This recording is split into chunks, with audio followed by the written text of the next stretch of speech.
Right, so I know some of you would like to be tarot readers. I know some of you really do like to do tarot reading. So you're going to learn along with me, because this is a deck my son got me. I don't have a lot of time to play with it. It's very complicated. But I want to show you how different decks are different things. This is not a tarot deck.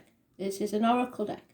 But some of them are very simple and easier for you to use.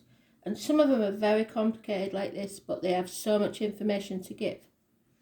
I've always said, because this is the way I was taught, you do not do your own tarot.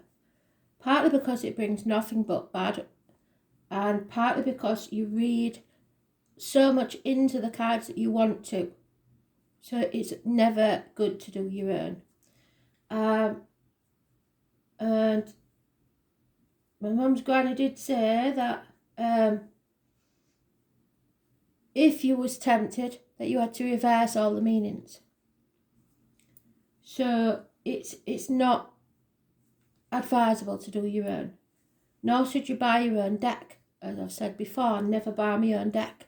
It's always gifts from people, or just gifts from people, or if I get some money, I buy with them.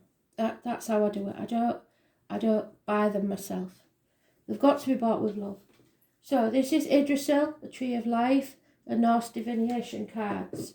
So they can be called oracles or divination cards. Makes no difference. These cards are not meant to be read upside down.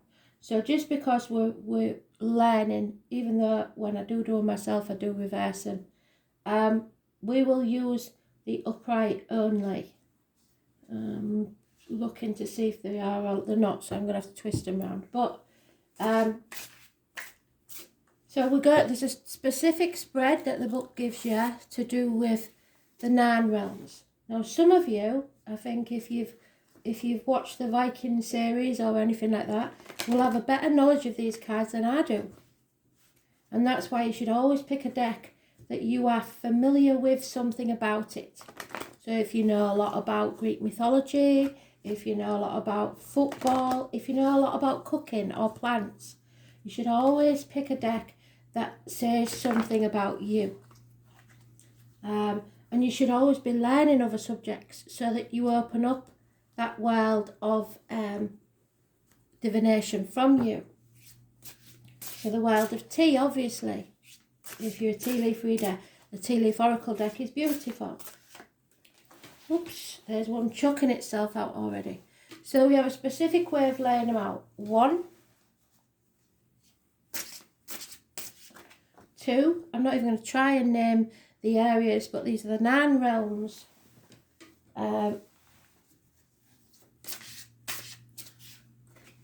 Oops, 2 minutes.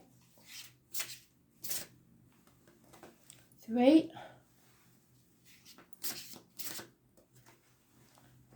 4, and 1 in the middle. 5. I'm doing it this way because there's not a lot of room. Then we have 6, 7, 8, and 9.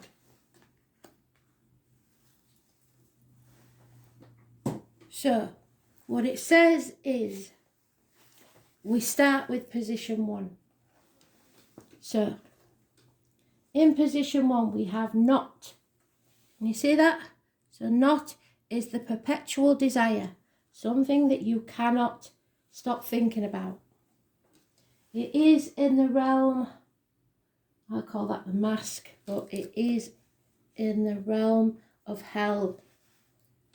And yet the first realm that it's not in its own place, I don't think. It's in Asgardar. So the position and the card all have meaning in this deck. So we're looking for not.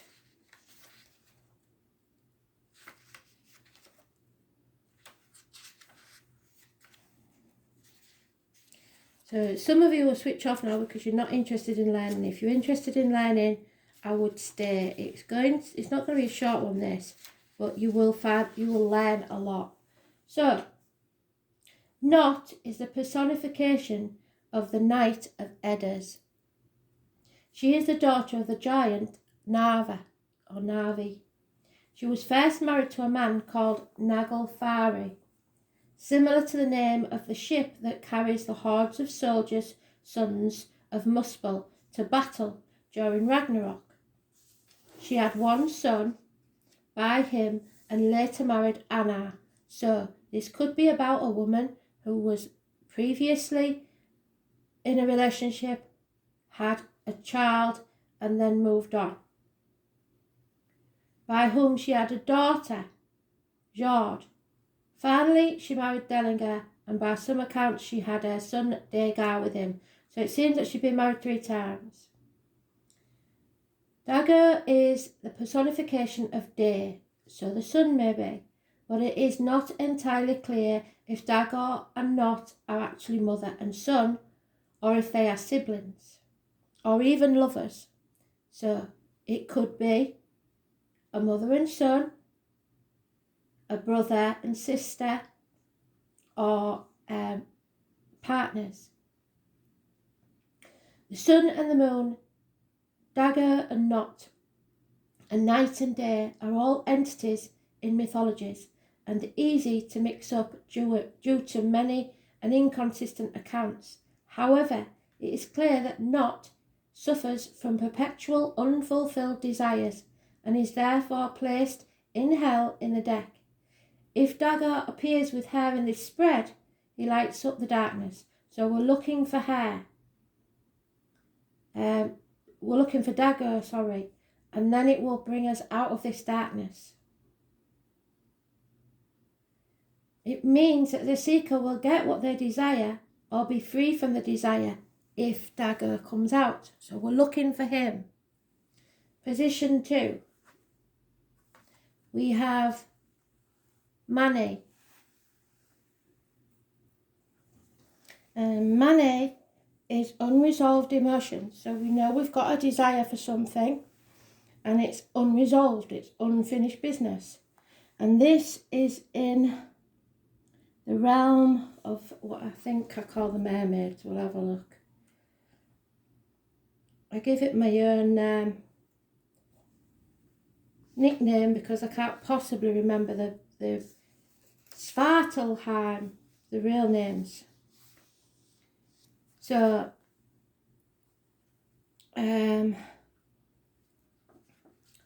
we're looking for Mani. Mani from Svartalheim is in the position of hell. So Mani is a personification of the moon and the keeper of the moonstone. So we've had the moon and the sun, so we need to look at the astrology and where the sun and moon is in your chart, because that's important. He steers the way of the moon, whether it's waxing or waning. Mani is pursued in the sky by a wolf, so it could be somebody born 1970 plus or minus 12 February to February. Haiti, who will devour him at Ragnarok. Mani's father is Mundilfari, and Sol is his sister. So we're talking about the sun again, and the father sky and the mother earth, but so far just the father.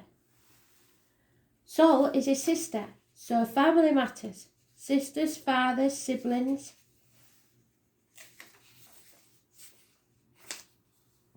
The siblings are very close, and in some versions they are lovers. So again, like I said, it could be siblings, lovers, family or close associations. Their beauty shone so bright that their father gave them names, much to the gods' dislike, and as a result, they were set in the sky to forever chase each other as punishment. So star-crossed lovers, really, for their father's vanity.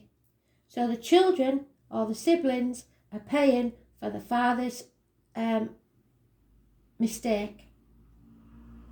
And they can only meet at dusk or dawn, so maybe in secret. The card can represent the unconscious, a longing for the unobtainable love, or a love that needs to be restrained. There were cults that worshipped money in pagan times, and rings of stones that have been found in Europe with moonstones in the middle, thought to call upon Mani. He can be called upon for telling the measuring of time, so time is important. He can also be called upon in matters of the unfulfilled heart. So Spirit are telling you, if you've got an unfulfilled heart for anything or anyone, that you've to call on Mani.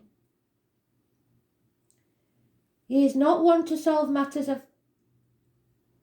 of the heart. He is one to recognise that the heart wants what the heart wants, even if it's in vain, despite any sorrow it may cause. He stands for unresolved love and loving in vain. So unrequited love maybe, or love that can't be. And that could only be like if, I don't know, if your cousins or your stepbrother and stepsister, something is getting in the way. So then we have position 3. What's position 3? Let's see.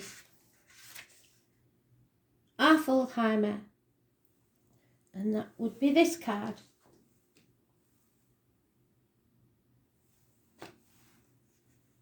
Balder.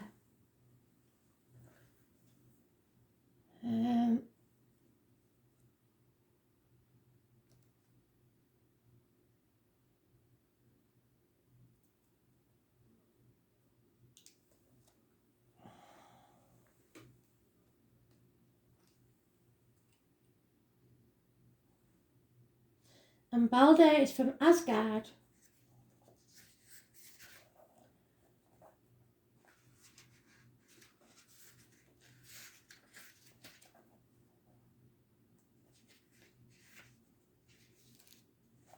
So, this is about forgiveness, being patient and compassionate, showing kindness.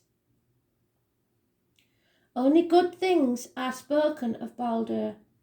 He is the personification of goodness, mildness and kindness, of the likeable, of talent, and also of renewal and foresight. Most every mythology, folklore and religion has a deity like Balder, the virtuous but also vulnerable one, the one who perishes but transcends death and reappears with a new beginning. So, a second chance.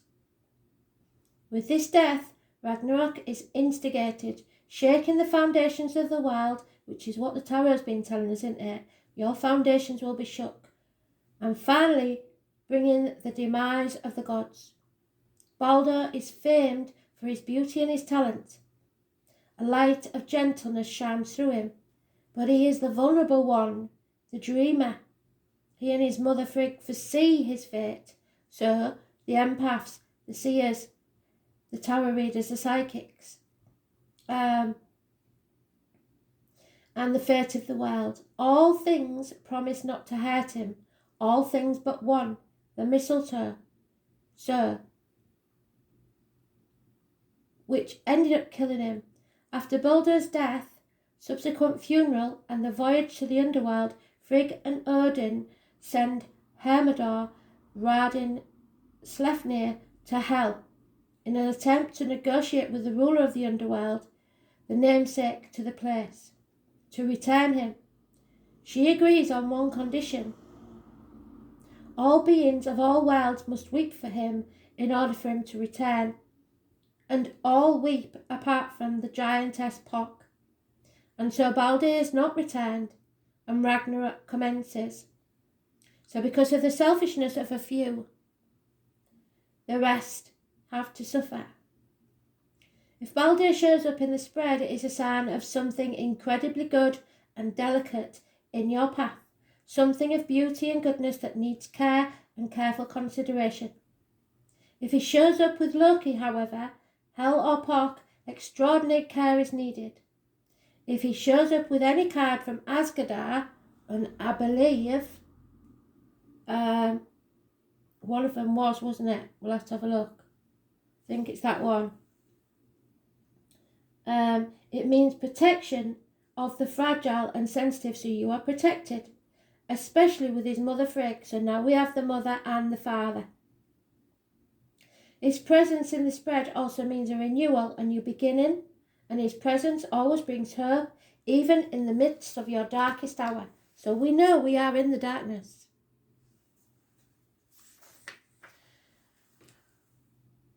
Card 4.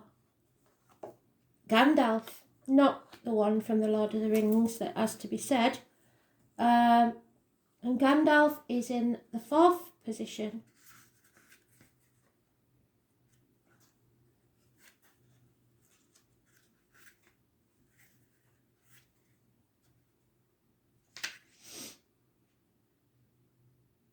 Svartenheimer.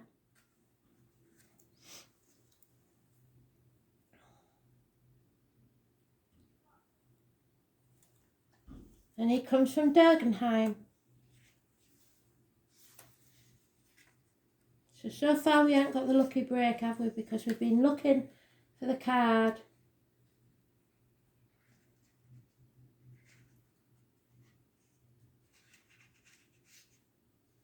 There he is. So, Gandalf is one of the dwarf who resides in Völuspar. He is the wise sorcerer and scholar, so like the magician. His presence in the spread stands for a mentor, a teacher, an educator that furthers the seeker in his journey in life, so someone coming to aid you. The card encourages an inquisitive mind and for the seeker to acquire knowledge in his or her field or profession on any matter at hand, which is funny because that's what I said at the beginning. You have to learn your craft and you never stop learning your craft. Gandalf's name suggests that he is kin to the elf. His name means the staff of elves, so he might be a dwarf who is on equal footing with Afelheimer. His presence in the spread works very much in the seeker's favour, so we're getting very good cards when it comes to seeking knowledge and using the creative mind and imagination to further your cause. So you have to think outside the box. And the 5th position is Misgadar, which is the ship. And we have Embla, the first woman. Embla. And she's in her own realm. So,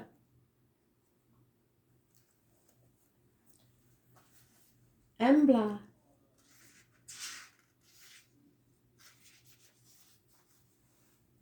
Embla is the first female human created from a trunk of wood found by Odin, Vali and V on a beach in Midgard, so the beach may have some importance. Odin gave her the breath of life. Vili animated her and gave her intelligence, and V speech, so it may be a daughter that was created.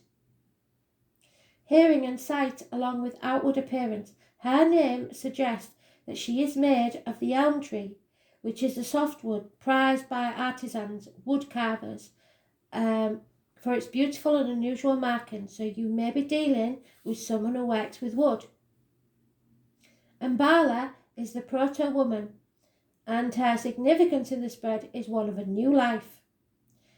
This might be a new love, a new approach, a child, to something concerning the person or private life, a renewed relationship with a loved one, or a new relationship with someone yet unknown to the seeker, whether it is new, significant friendship or new love. It could even indicate childbirth.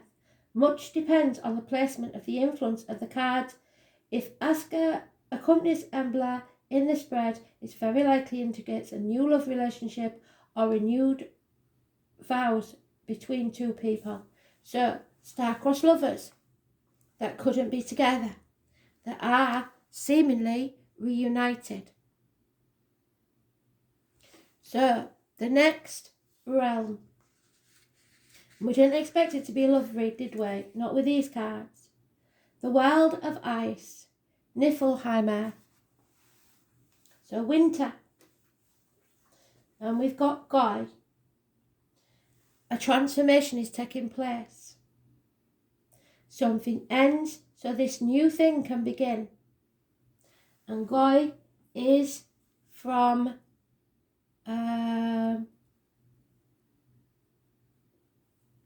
Svartalheimer.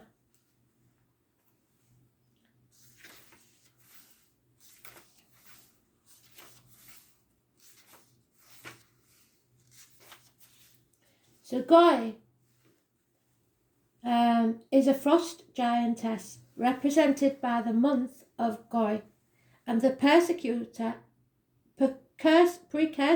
of winter. According to the old calendar, she stands for the transformation period before the long endurance test of the winter. She can indicate the need to take a moment to brace yourself for the full weight of winter. But her transformative powers should not be underestimated. Although she can turn living plants into frosted flowers, she can also take the patterns created by the ice and turn them into actual flowers. So she can defrost. So somebody maybe that you haven't spoken to, she will make things easier. Frost flowers are transient. They can melt away with beauty and vanish with a single touch. They only develop when the temperature first drops below freezing, but the ground is still warm enough to keep the root system of plants alive. So this love is still alive. Her element is between water and ice. On the card, her body is seen basking in the waters surrounding the flowers. Her presence in the spread serves to remind the seeker of the importance of taking enough rest from work and toil and bracing for perhaps harder times ahead.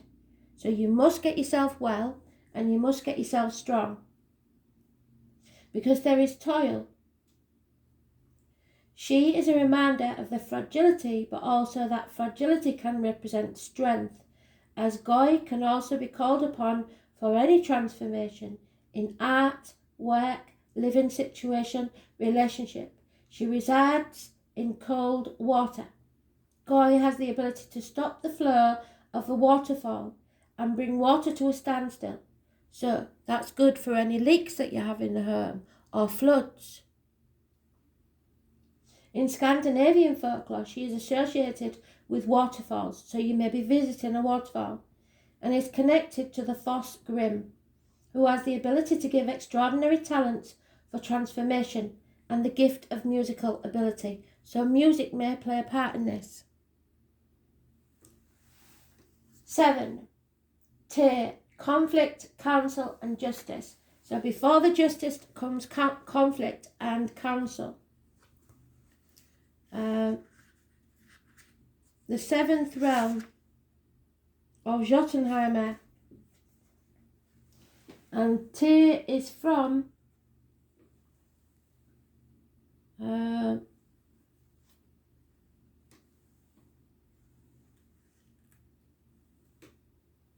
Jotunheimer. Wow, so he's in his own realm as well, which is good.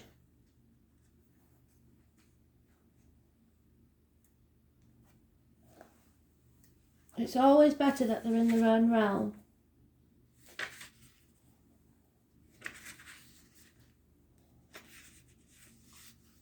So, Tyr is the most solitary of the gods. He has no family to speak of, so you may be the same. You may be an orphan, you may have been adopted, something like that. He is the son of the giant Hymir, but he belongs to Odin and Asgard, even if he is placed in Jotunheimer. Tyr is the only god that can restrain the great Fenris sulfur in Asgard, as he sacrificed his right arm. So there's somebody, oh bloody hell, has an injury to the right arm while tethering the giant wolf, which is those born 1970 plus or minus 12 February to February, that was wreaking havoc in Asgard. Brought home by Loki, who we know is a trouble causer, from one of his adventures. Later the beast becomes a key figure in Ragnarok as he is freed once more and ends up overcoming and devouring Odin. Until Ragnarok, Tyr is the only one that can contain him, so in a sense he holds Ragnarok back. Tyr is the guardian of order. He brings order to chaos, which is his most prominent quality. He is the god of parliament and justice, so parliaments, the world is going through so many things with parliament, so he was bringing peace to the chaos. It's also associated with magic and runes, so some of you may want to learn how to use the runes. The T rune of the Fulpak alphabet, which is a magical one.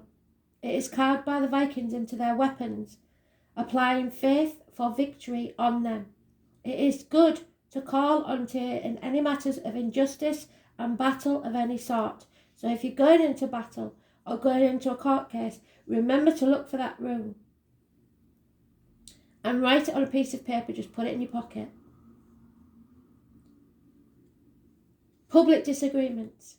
Tyr can also be called on for clarity in decision making. Those are the elements he brings to the spread, and none other than Muspel himself can influence him or lessen his attributes. So it all looks like good news. Odin strengthens him. He is one of Odin's warriors in the great battle and plays an important role. If Horikin shows up in the spread with Tyr, which he hasn't yet, the aspect of the decision making is emphasised in the spread. The need for clear decision on a matter is called for.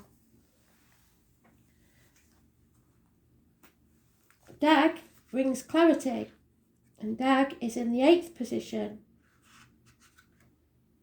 which is Derfgeheimer, but it is in the he's from the realm of Midgardar. So Dag, I believe, is one day. So it may be very rapid movement, it seems. All stuck together. There he is. So, they changed the names a lot. So Dag is also known as Dagger. And is this not the one that we're waiting for? This is the one we're waiting for. So it brings a really good conclusion to this. This is fantastic. Dag is either the son of Not or Nethys by the god Delia. He is the day personified and the god of Asgard. So the two star-crossed lovers are reunited. He represents light, activity, clarity. He has a bright maned horse that was born 1966 plus or minus 12 February to February may be involved. Skin faxy, and he rides around the sky every 24 hours on his horse, lighting up the sky, according to Odin. The significance of Daga in the spread is that of a new day is dawning, light and clarity and positive energy for activities. He brings a new day with new possibilities, new ideas, and has the ability to renew any situation and reset your question, making it clearer. So this is second chances, the light bulb moment, the chance you've been waiting for. If he's accompanied by any of his family members, his qualities are reinforced. How fantastic is this read? I knew there was a reason I had to do it. Number 9. Absolutely beautiful read so far. Don't spoil it now. So, this is Muspelheimer. And it is... She's from the realm of Afelheimer. So Afelheimer is I don't know.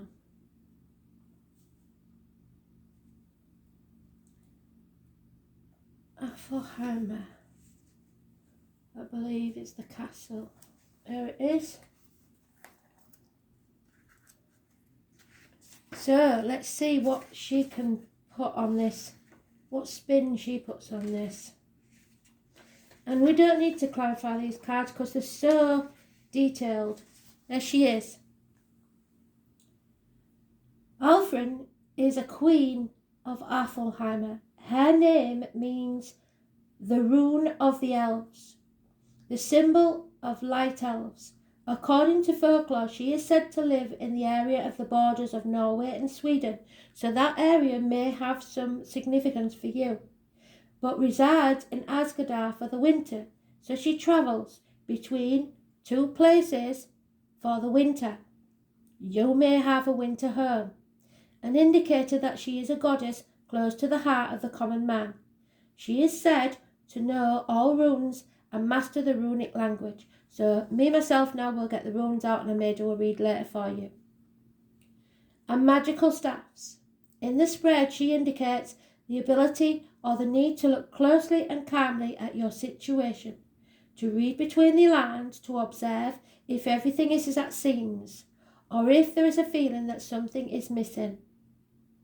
Alfred brings the ability to piece information together, to read between the lines, to create a bigger picture. It is helpful to call upon Alfred when a mixture of rational thinking, intuition, and an open mind is needed in given situation. Having the knowledge of the runic alphabet makes Alfred a formidable ally in any given situation. So I know now I have to relearn my runes, take more notice of the runes in the cards. Alfred never works against the seeker, no matter her placement. Even if she is placed in hell or Muspelheimer, she shines a light of wisdom and intuition on this place. So all our ancestors and angels are here to light our way and to show us the right path. How beautiful is that? Thanks for listening. I hope you enjoyed it. Bye.